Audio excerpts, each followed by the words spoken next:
राधे राधे, जय श्री कृष्णा। आज की इस वीडियो में हम आपके लिए भाई दूज के त्योहार की कहानी लेकर आए हैं। एक समय की बात है, एक बूढ़ी अम्मा थी। उसके एक बेटा और एक बेटी थी। बेटी की शादी हो चुकी थी।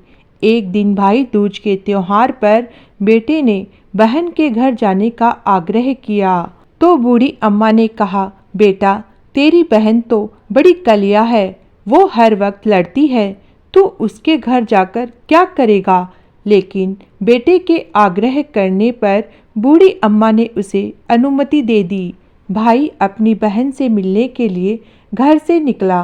रास्ते में उसे नदी मिलती है। नदी कहती है, मैं तेरा काल हूँ, मैं तुझे डुबाऊंगी। तब भाई कहता है, मैं कई साल बाद अपनी बहन से मिलने जा रहा हूँ, उससे मिलके आने दो, फिर वापस आते वक्त तुम मुझे डुबा देना। तो नदी मान जाती है और उसे रास्ता दे देती है। थोड़ा आगे बढ़ता है तो रास्ते में उसे सर्प मिलता है। सर्प कहता है, मैं तुझे डसूंगा। तब भाई कहता है, पहले मुझे अपनी बहन से मिलकर टीका लगवा लेने दो, फिर तुम मुझे डस लेना। सर्प भी उसे रास्ता दे देता है। अब वह आगे बढ़ता है। आगे जंगल में उसे एक शेर मिलता है। शेर कहता है, मैं तुझे खाऊंगा। तो भाई उसे भी वही कहता है, मैं पहले अपनी बहन से मिलकर टीका लगवा लूं, फिर लौटते समय तुम मुझे खा लेना। शेर भी उसे रास्ता दे देता है।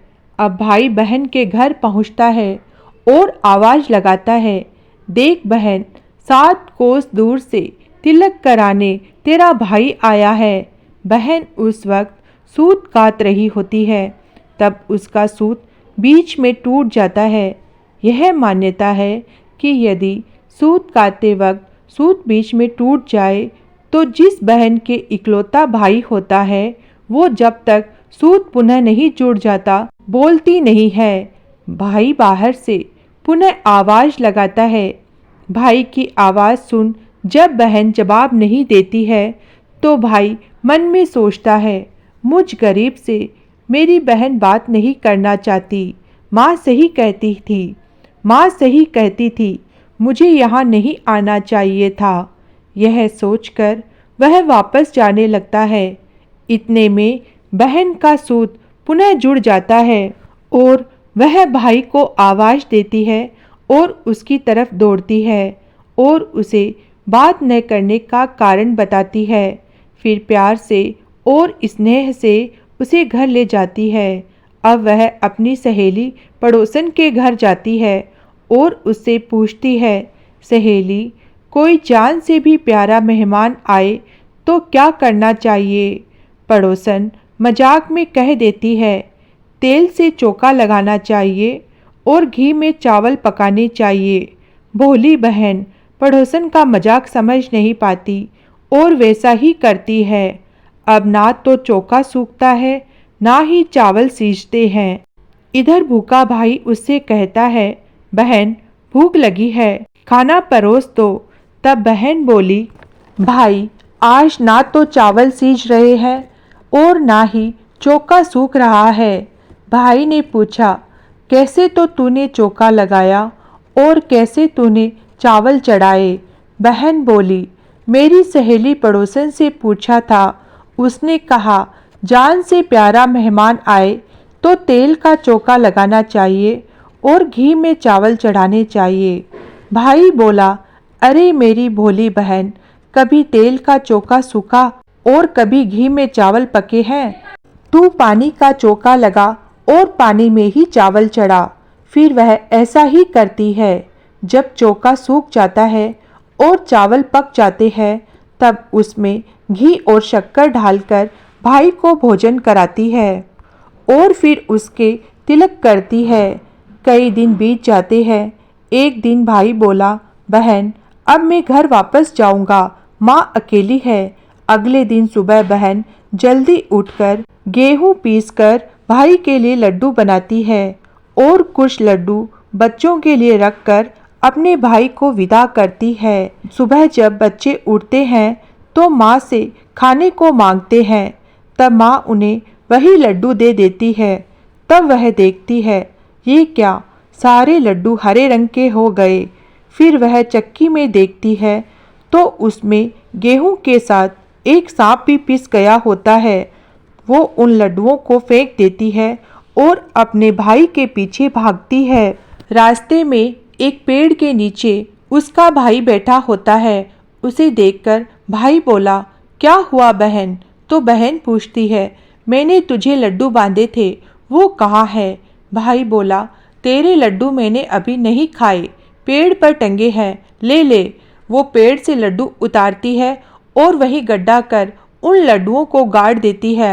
फिर अपने भाई को सारी बात बताती है। भाई बोला, बहन तूने एक बार तो मुझे मौत से बचा लिया, मैं पीछे कईयों को साई देकर आया हूँ।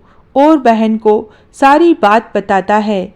वो दोनों वहाँ बैठे बात कर ही रहे होते हैं कि बहन भाई से पानी मांगती है।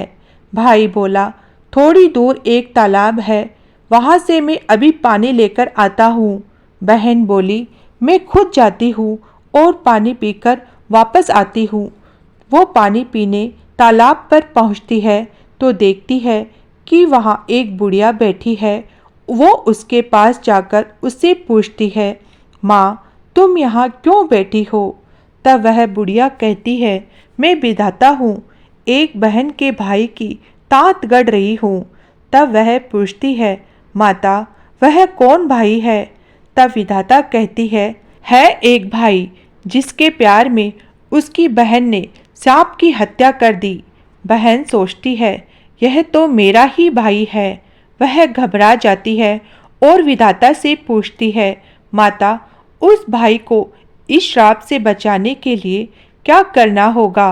विधाता उसे बताती है कि उसकी एक बहन है, जब वह उसे गालियां दे और उसकी शादी होने तक यदि वह हर घात को टाल देती है तो उसका भाई बच सकता है।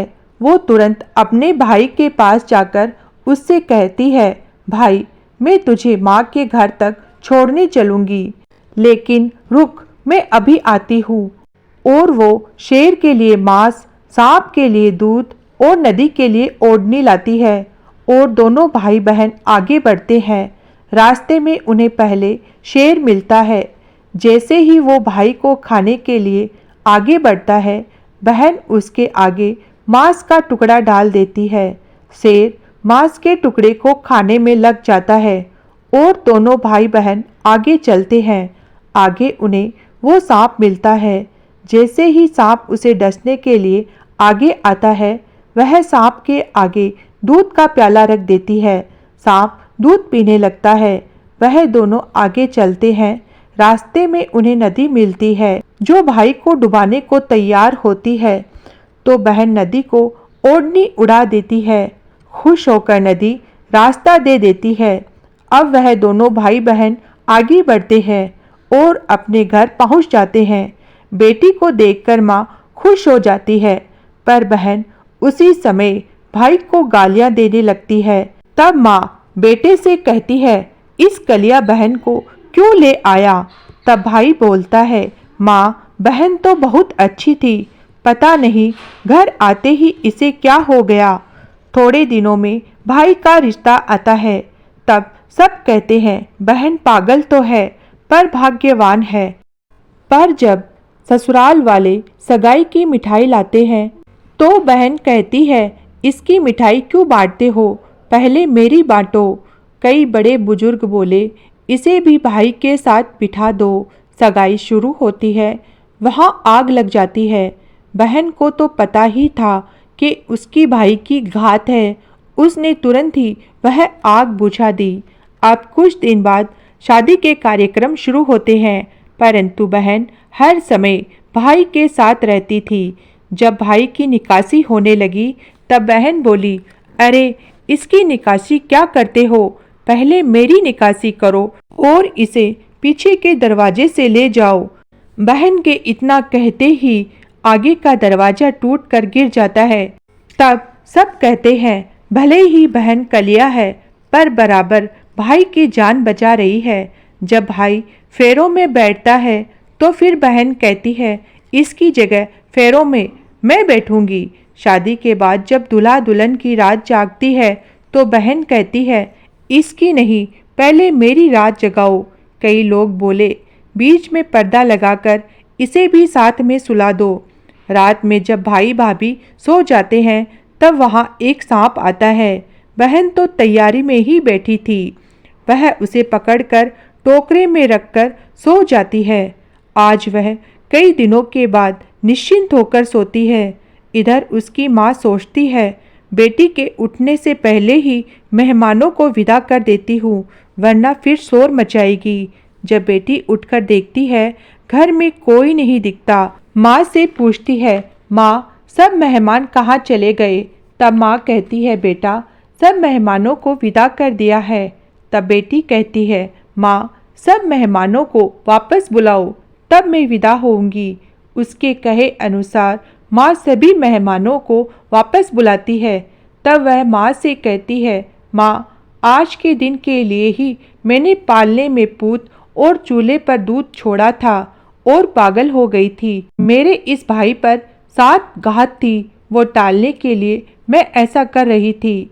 उसकी यह बात सुनकर माँ और भाई बहुत खुश हो जाते हैं और सबसे पहले अपनी बेटी को विदा करते हैं और उसके बाद सभी मेहमानों को विदा करते हैं।